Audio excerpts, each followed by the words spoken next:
Internet, I'm Coy Jandreau. I'm not Kristian Harloff. We look a little different. I'm here. I've got somewhat of a voice, not really. And this is the big thing where we're going to be talking about Secret Invasion finally getting a release date. We're going to be talking about all sorts of John Wick 4 goodness, talking all sorts of Fast 10 goodness, plus lots of big news at a con. So many stories today. Mario, there's a lot coming at you. But first, before we get into it, I want to say that we are trying to get to 100,000 subscribers by the end of the year. So please do subscribe, because most of the year I don't sound like this, and I'd prefer you to come back and hear me not sounding like a frog. And also Spotify. You can find us over at Spotify, and we are one of the only podcasts doing video as well as audio over on Spotify.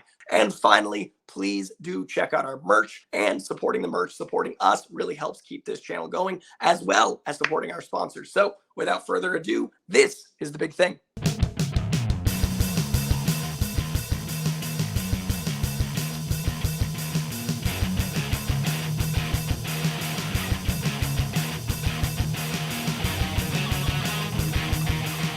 All right, so first up, let's talk about Secret Invasion. Now, Secret Invasion is the next live action show from Marvel, and I assume next general show from Marvel. This is set within the MCU. We got footage from it way back at D23, but then we didn't have an official release date. We were told spring of 2023, but we were also originally supposed to have 5 shows from Marvel this year, and now we're only confirmed for 2. So there was a lot up in the air about what it was going to be, how this was all going to work out. Any of the details were mysterious, and whether or not they might reshoot if additional photography was required. But now we at least know the release date. Secret Invasion is due out on June 21st. Now, technically, that's the first day of summer, but I guess if you want to argue the equinox, it's the last day of spring going into the first day of summer. So they did hold on to their word. We are getting the show in spring of 2023. This is one of my most anticipated properties of the year. It is a psychological thriller. It's an espionage thriller. It is Samuel Jackson leading a TV show, and it is the long overdue Skrull invasion. Now, if you remember Captain Marvel, which came out in between Infinity War and Endgame, we've teased Skrulls, and we've teased elements, especially in that post-credit scene, of what's to come with Marvel. So now we at least know this will be setting up things in the greater MCU. This will be leading into the Marvels, which comes out in November, and it will be out in time for all of that to make sense. Still no release date on Loki Season 2 yet, but we have confirmed that is coming out this year. The shows that are up in the air include Echo, X-Men 97, What If Season 2. We have a lot of stuff that we're not really sure when it's going to be here, but we are excited for Secret Invasion to drop on June 21st. All right, let's go from spy thriller to spy thriller with brutal action murder spy thriller. John Wick 4. There's a strange article out that I really want to dive into. John Wick 4 is a whopping 3 hours long. And in those 3 hours, there is so little dialogue that everyone is discussing his pay per word, which is an odd thing to do because actors aren't paid just for how they speak. They're paid for everything they're doing on screen. But while the conversation is around it, there are only 380 words spoken by Keanu Reeves and 103 lines of dialogue during the 169-minute runtime of John Wick Chapter 4, averaging 2.25 words per minute. Now, nearly a third of Reeves' dialogue in the sequel consists of repeating one word, which is very funny to me. But to put that in comparison, because you don't often think of counting words, it's not how I watch movies, but since it's the news, we're going to dive into it. There are 484 words in the first John Wick, and that's only 101 minutes. So this film is approaching 2.5 times that long, and it has 100 less words in it. Now, I personally didn't notice this. I watched the film and never once thought there wasn't enough dialogue. I was very aware that the film was very intense and ponderous and then action-packed, but I never thought of a lack of dialogue. So it's interesting that this narrative is going around discussing basically the words per minute in a film and also the style of filmmaking with his dialogue. But apparently, director Chad Stahelski said, quote, roughly half the dialogue written for his character in the initial script was removed. For example, in the scene where Wick and the Marquis, played by Bill Skarsgård, hash out the rules of their duel, it was originally scripted with Wick having roughly 50% of the dialogue in that scene. In the film, however, Reeves cuts out big chunks of dialogue and limited Wick to a handful of one-word responses like pistol. In the single longest line of the film, Oh, this is amazing. The single longest line in the film is, "You and I left a good life behind a long time ago, my friend." That is literally the longest line of dialogue, and it's like 7 words. I personally loved this choice. I am now noticing it retroactively in my mind more and more that that was an element of the film, that minimalism in dialogue was a factor. But to be honest, I didn't see it as a negative.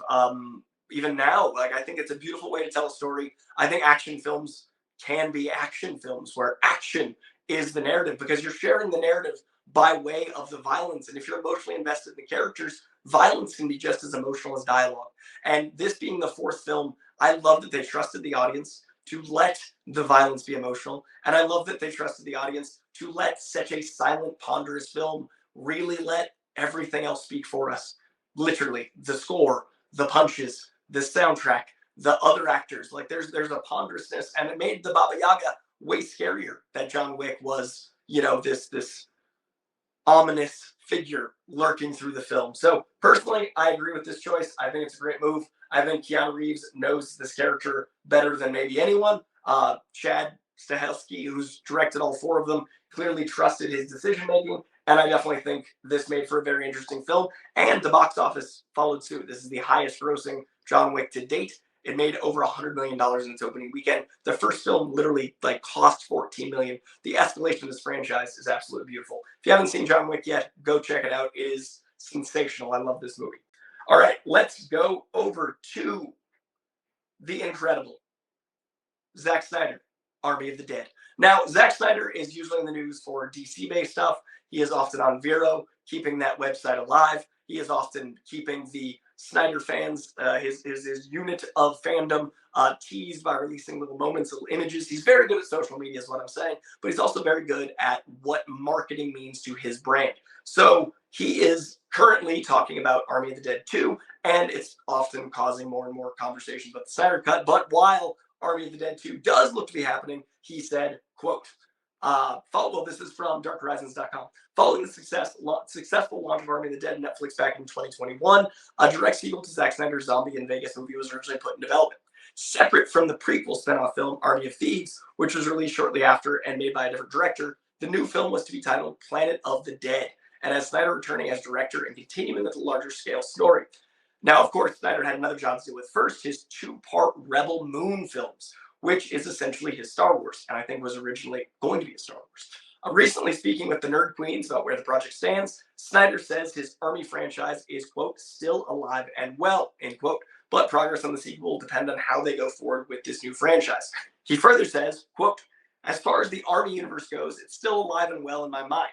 I know exactly what I would do. It really depends on how we try to figure out how we would go forward with Rebel Moon and the Rebel Moon universe. It's not a small time commitment. The Rebel Moon stuff, because the sci-fi thing at this scale does require a lot of attention to make it all make sense. It's a very interconnected world, and we've been doing our best to make it all make sense. And there's magic and madness and all the things that are in the universe and how they all, coalesce. It's not a casual pursuit, end quote. I think this is a good way to look at any filmmaking.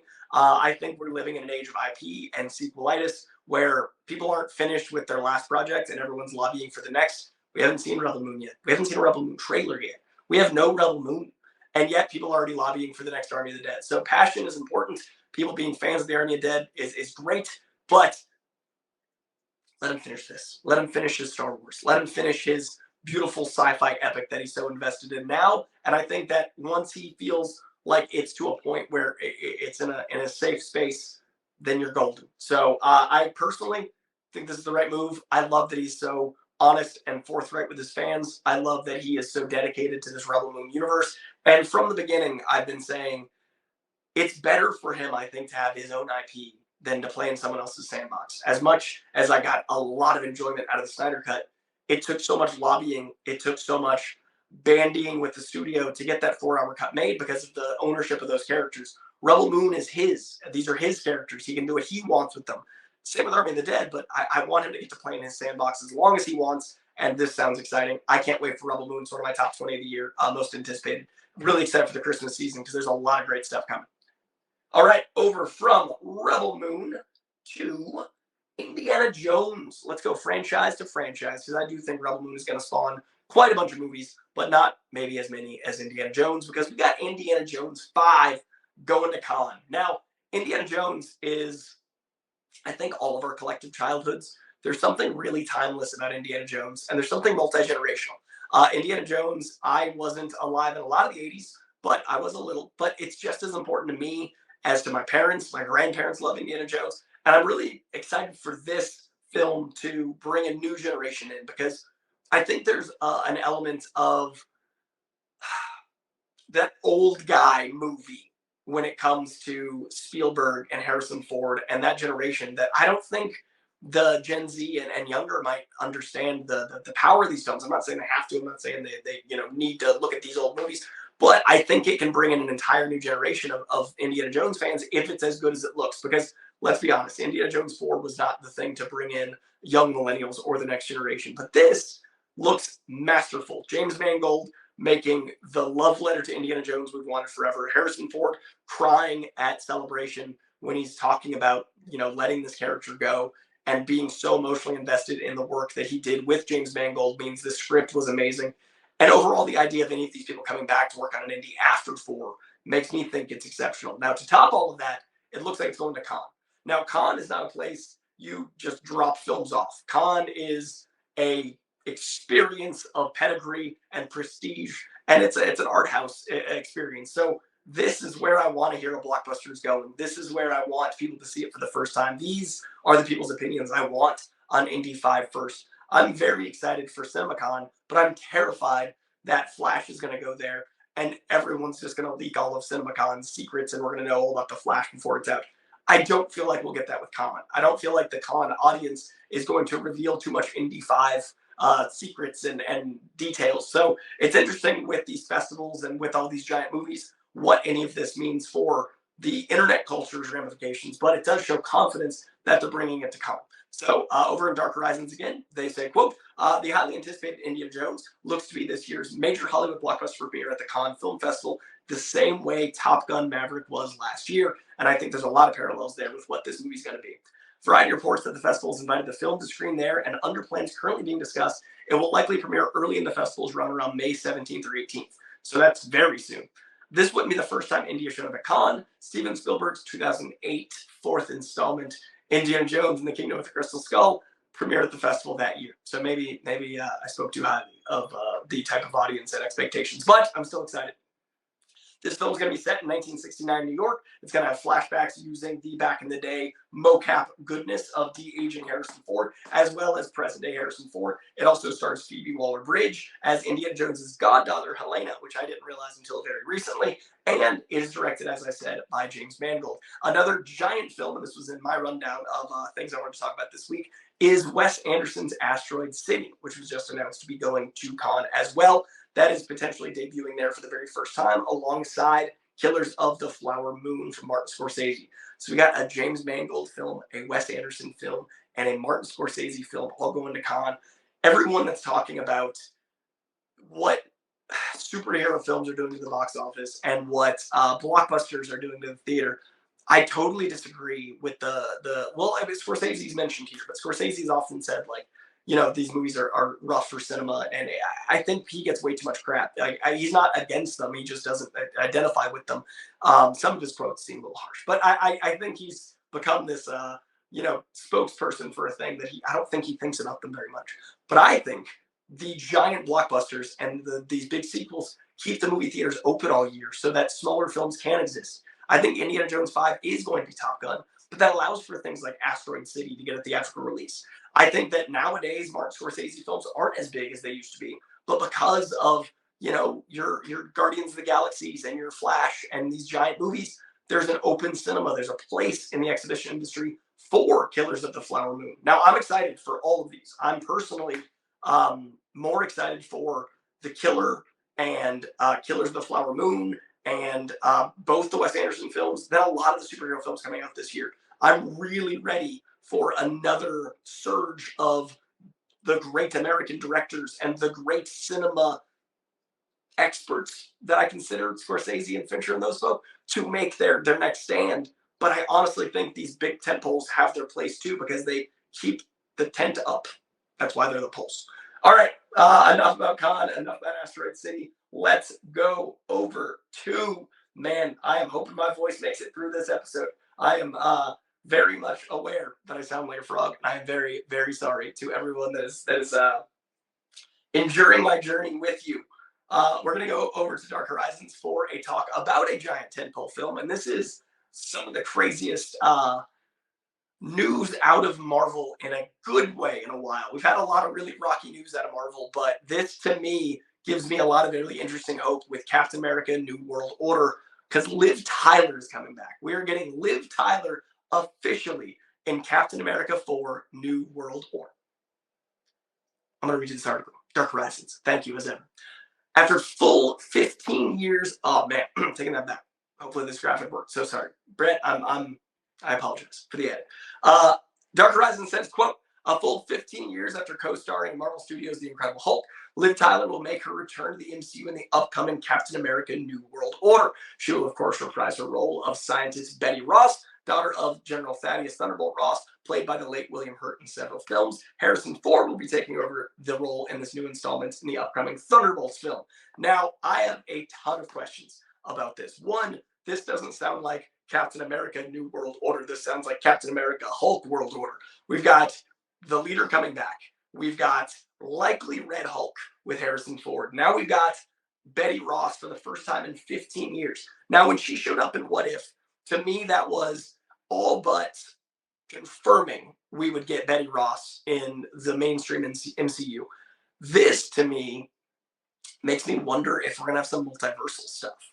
I've been saying for a very long time, I almost guarantee that the multiversal elements of what we're getting with Time and the Kang Dynasty and Secret Wars, I think some of the universes we've been living in now are already disconnected.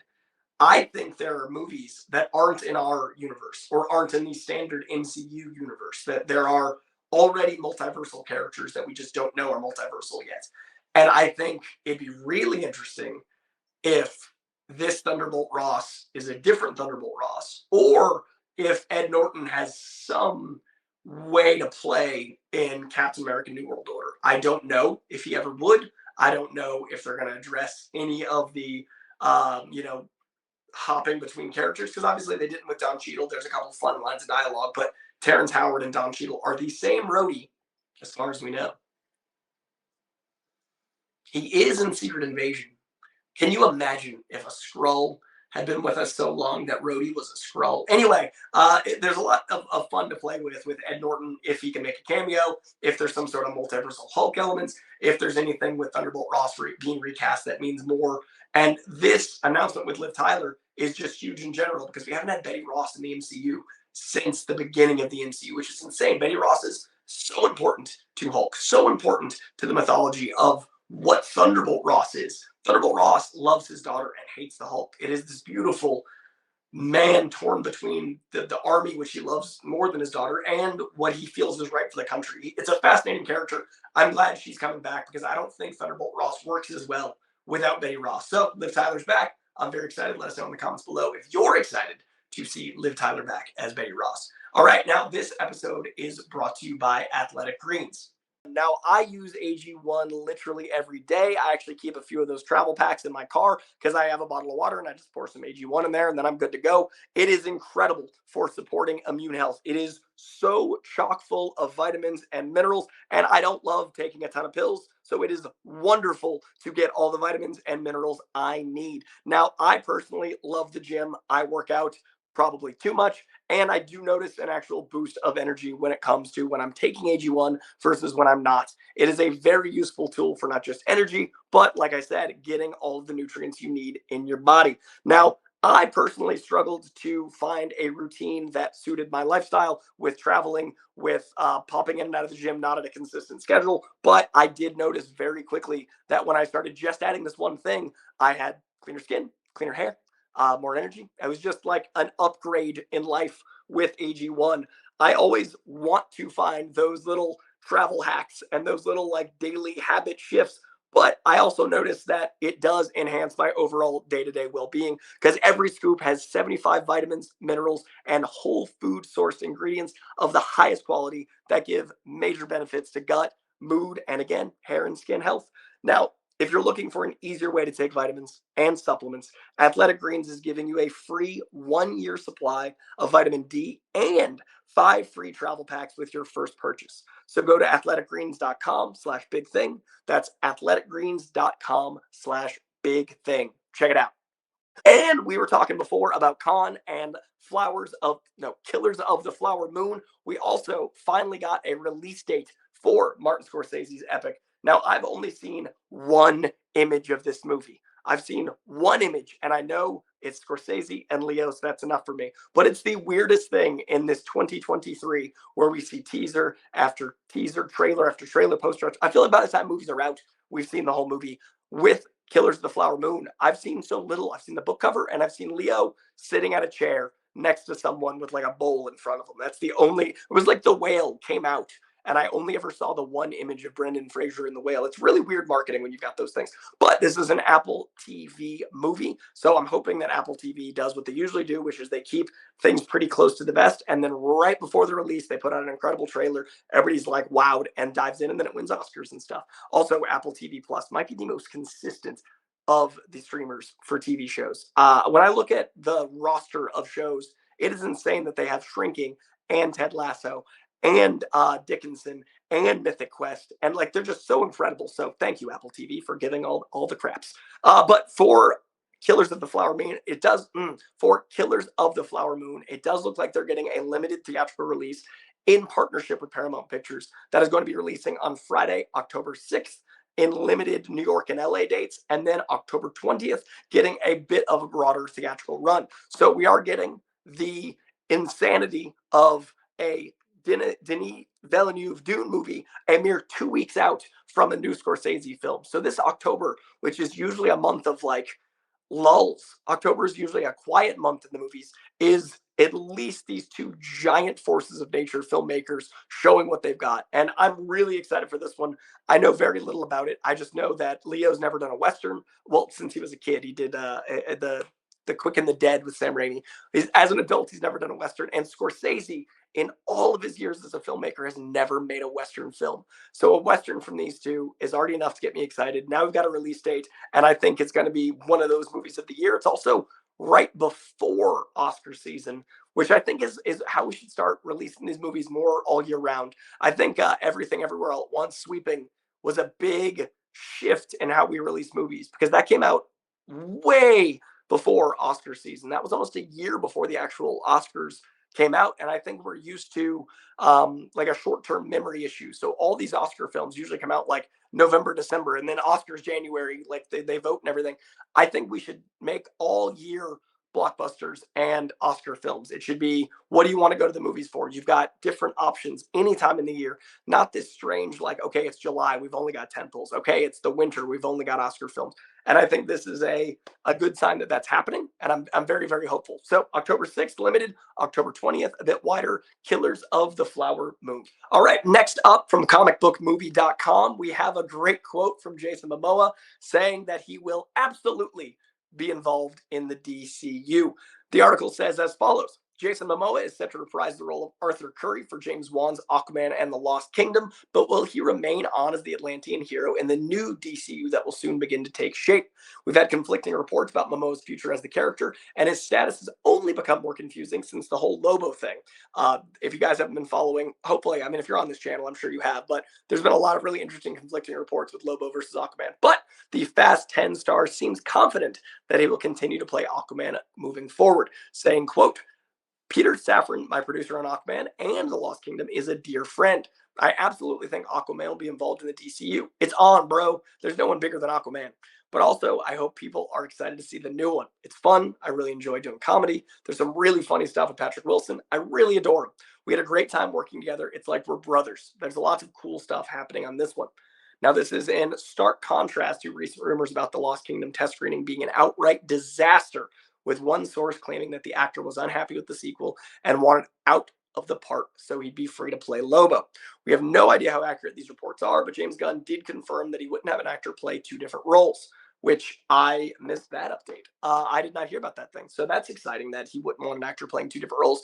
That does make more sense. I mean, we all had fun theorizing, Lobo, Aquaman, would he be both? I do think it wouldn't be very approachable for day-to-day audiences, and I also don't think it would be conducive to world building. If you want to have a shared universe and one guy's playing two roles, that pretty immediately puts you in a very tricky corner of suspension of disbelief. But if he's confident, or if he's willing to, put his name out there like this, I'm intrigued, because we had heard some rough things. Now, there's two sides of this. One, actors need to promote their films. They need to say they're good. They need to be a proponent for their work. But two, I don't know how much we should believe every bad um, word of mouth out of a screening that we don't know actually existed. Like, I'm sure they've been screening the film. We have no proof that the person that said they saw people walk out was even there. We have no proof any of this happened. And that is a really tricky thing that we're living in right now, with the market being so much about us, the consumers that are reporting on these things. And then specifically, like, people like myself who report on these things on a scale. It's interesting that one person can say something, it can become true, and that can actually affect the film.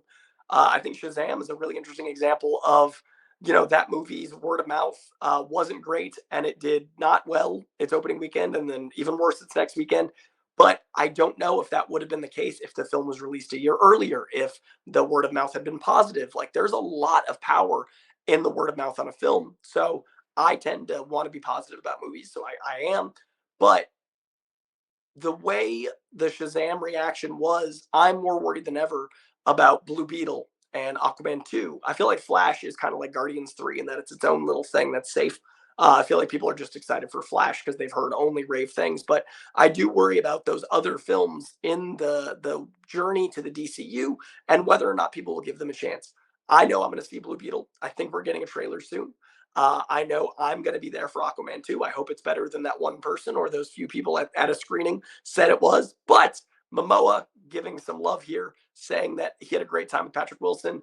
I'm intrigued by what a comedy, like a pure comedy, is from James Wan.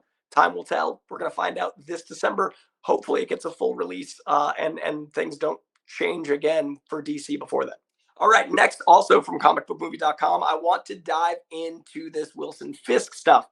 Kingpin is back. We have Daredevil Born Again coming very soon, but now we've got our first set photo on the. Now we've got our first set photo of Kingpin on set in his full regalia, and I gotta say, as much as it was fun in Hawkeye to have a screen accurate Hawaiian shirt from a comic moment, it feels so right to have Kingpin look so mayoral.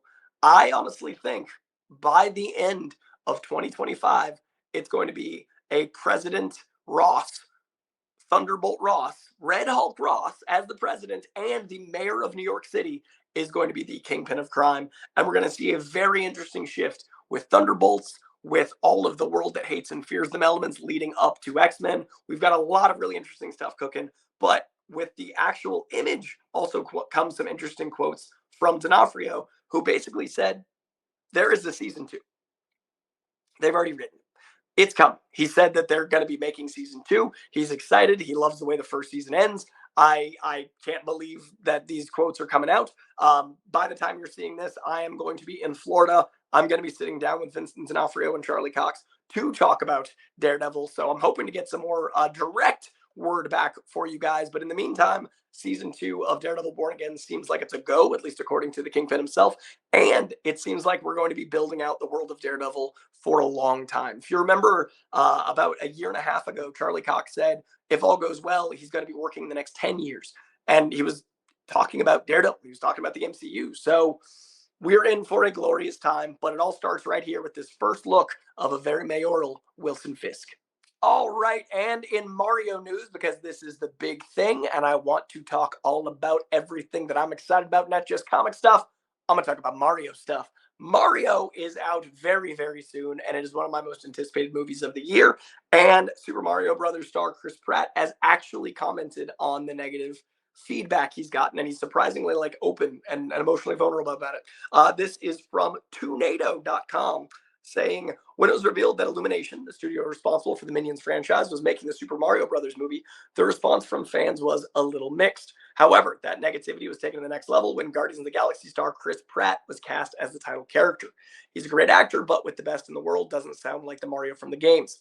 In recent months, the trailers have helped to turn the tide, and it's clear Pratt has put a lot of work into bringing the iconic plumber to life. In a new interview, he was asked outright about fans who believe Mario should sound more Italian, and he said, quote, "Come watch the movie. Go watch the movie and then we can talk. You know what? In all honesty, I think you need to watch it twice." He got serious, adding, "This is a passionate fan base and it makes sense. I understand. I'm a part of it. This is the soundtrack to our youth. You don't want someone to come along and destroy it as a cash grab with a movie. I fully understand you'll want that to happen. There's so many hearts and souls and minds dedicated to making sure that didn't happen. It honors the video game and honors the world of Mario. It's very promising as to what we can expect from the next 10 years with an entire universe with these type of movies." Okay, for one, people got things to say about Chris Pratt. I'm only going to focus on this quote. That is so heartfelt and real and so like humbling. He just like has dealt with people being a monster to him and is like, you know what? I'm going to navigate this by just saying, like, I'm part of the fandom. I love it too. I think this was what we could do. I think we were all dedicated. We all put our heart and souls into it. And it's not just me. There's a lot of us putting our heart and souls into it. I honestly think this was a great way to address it. And I'm not going to judge it until I see it. I'm like I said, one of my most anticipated movies of the year is this Mario, and I wasn't thrilled to hear it wasn't Charles Martinet. I wasn't thrilled to hear it wasn't like a hyper Italian Mario voice, but at the end of the day, I know selling tickets is part of the journey for live action and animated films. And I think a lot of the times the studios think they need to cast above the line talent for lead voices in movies in order to get butts and seats. I don't know how true that is. I don't know necessarily what I would have done differently, but I do know hearing someone passionate about it is way more important to me than, someone with a thick Italian accent that doesn't care about it. And I also think that this movie could start an entire shared universe of Nintendo things. I think the Nintendo mythology is so rich and so interesting and so like full of life and mythology that I'd love that shared universe. I think video game movies have finally turned the corner, whether it's Sonic and Sonic 2. I know Uncharted wasn't everyone's cup of tea, but I enjoyed it more than other comic book movies. And I honestly think Sonic 2 is the best comic book movie. We hit a new momentum, a new stride, and this one looks exceptional. And I personally think Illumination doesn't get the credit they deserve for how big the Minions films are, for how much they invest in a lot of these characters. So I think that we're in good hands until proven otherwise. So I'm excited for some Mario. All right, this episode is also brought to you by BetterHelp. Now, I love BetterHelp because I am a huge proponent for mental health, and I think it is so important to talk about it, to address it, to be in therapy, and I love that BetterHelp is teaming up with us on this. Getting to know yourself is a lifelong process because we change, we evolve, and we need to take those moments to look at ourselves. And that self-awareness is so unique to each and every one of us. And BetterHelp connects you to a licensed therapist who can help be that mirror, who can help take you on that journey of self-discovery to figure out who you are right then, whenever and wherever you are. Now, I've had so many benefits from therapy personally, where I've figured out things about myself that I didn't realize, where I've figured out things about others and how that affects myself that I didn't realize, where I realized I was doing things that were not as beneficial as I thought they were. I literally realized, that I use, the gym as a coping mechanism versus like it just being all healthy and like you can be addicted to good things. And I think therapy is a wonderful thing for finding coping skills, for setting boundaries, for making all of your relationships better, your relationship to others and your relationship to yourself. So I think BetterHelp is a wonderful, wonderful tool. So if you're thinking of starting therapy, give BetterHelp a try. It's all online. It is convenient. It is flexible. You can do it, like I said, anywhere. And it is very, very amiable to your schedule. So not just physically, but time-wise, there are so many therapists on schedules that can help you out. You just fill out a brief questionnaire to get matched with a licensed therapist, and you can switch therapists anytime at no additional charge. So discover your potential with BetterHelp. Visit betterhelp.com/bigthing today to get 10% off your first month. That's BetterHelp, HELP.com/bigthing. With Fast 10 being on the cover of Empire this month, we have some more Fast 10 quotes, and I'm very excited to dive into them. I am so excited for this franchise. This is from actionnews.com. With marketing ramping up, Universal's Fast 10 has landed the cover of next month's issue of Total Film, and the magazine has shared a new image from the highly anticipated action sequel that is expected to be the first part of an epic two-part finale, with the 11th chapter expected to wrap up the storyline sometime in 2024 or 2025. I'm very excited for the undated. I love that as they say this, as the franchise nears the finish line with the undated Fast and the Furious 11 expected to close the door in this franchise, fans have been wondering whether the creative team would find a way to honor the late Paul Walker and his character Brian O'Connor in one of these last two films. While Walker tragically passed in late 2013, his character received a proper send-off in Furious 7. Now, the Fast 10 being nearly here and an 11th installment not far away, they did sit down with Vin Diesel, and Vin Diesel did get asked about the possibility of Brian O'Connor. So the director of Fast 10 admits that Brian O'Connor is not a part of Fast 10. Louis Leterrier directed Transporter, Incredible Hulk 2008. He's a producer over at Marvel, and he's a producer here, and he's directing Fast 10. He's such a good director. I'm so excited for Fast 10. But Vin said of Fast 11, quote, "That moment in 2013 when the world was struggling with his loss, the studio made a very bold and righteous and daring decision to keep Brian O'Connor alive. I will give you this without spoiling anything. I couldn't imagine this saga ending without truly saying goodbye to Brian O'Connor." That is a very intense and heavy thought. I personally love that, he's referenced in the films afterward. There's a moment where there's a chair empty at the barbecue, and Letty says, "I wish I got one more chair," and then Vin turns around, and the eye line is theoretically to you, the viewer, which is Brian O'Connor. His daughter's still in the films. But the idea of seeing Brian again, that's going to be hard. So I do think it's a beautiful send off if they end the franchise with a shot. And I know that, Cody Walker, his brother, is so, I cannot imagine going through playing your brother that you lost in real life and being on set as him. But I think it's unique in this franchise that Cody can honor Brian O'Connor and honor his brother in real life by giving them the send off. So personally, if they handle it tastefully, I don't feel like this is like a deep fake to bring someone back from the dead in a cash grab way. It feels like a memoriam. It feels like a send off, just like that song does, just like the end of Fast 7 does. So I actually, for the first time, and I'm surprised by it, am for this use of that technology with the Walker's blessings and Cody, taking on the mantle of Brian O'Connor again. So I'm very intrigued how they handle it. And 2025, we might find out. If Fast 11 comes out in 2025, that is one of the craziest years in movies ever. We're going to have the DCU starting. We're going to have Marvel bringing us some Avengers craziness. We're going to have the Batman coming out. The Joker, I think, is the year before. But the Batman coming out fast, that's like every single week in 2025. It's like more than this year's craziness. On another note, with Kurt Russell's Mr. Nobody presumed dead or missing after the events of F9, franchise newcomer Brie Larson, I'm very excited about this, has finally confirmed who she'll be playing. She's playing his daughter Tess, and it sounds like she'll be a powerful ally for the Torettos. Saying, quote, "Tess is Mr. Nobody's daughter. She is technically agency, but she's kind of a bridge in a way. She doesn't go along with the way that the agency's headed now that her father isn't there. She believes in the legacy that her father set up, which is standing with Dom and standing with the Toretto family, and is fighting for that. Dom knows that she has a strong mind and definitely respects that she's gone out of her way to talk to him and wants to build trust.